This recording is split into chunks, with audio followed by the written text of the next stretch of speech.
مرحبا بكم أعزائي المشاهدين في قناتنا أخبار 24. لا تنسوا الاشتراك في القناة وضغط على زر لايك وتفعيل زر الإشعارات ليصلكم كل جديد.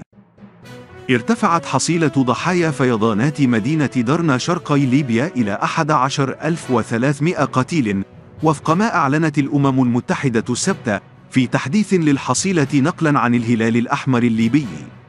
وأفاد مكتب الأمم المتحدة لتنسيق الشؤون الإنسانية بالاستناد أيضا إلى أرقام الهلال الأحمر الليبي بأن 10,100 آخرين ما زالوا في عداد المفقودين في المدينة المنكوبة. وأضاف التحديث أن الفيضانات أودت بحياة 170 شخصا في أماكن أخرى شرقي ليبيا خارج درنا.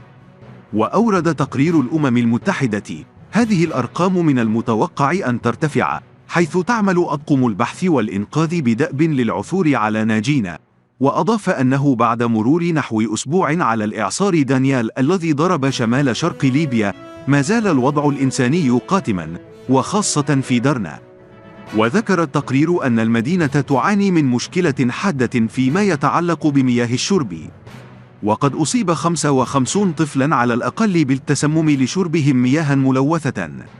وفي المناطق المحيطة التي شهدت سنوات من النزاعات المسلحة، حذرت الأمم المتحدة من مخاطر الألغام الأرضية التي جرفتها مياه الفيضانات من مكان إلى آخر، وتهدد المدنيين الذين يتنقلون سيرا على الأقدام.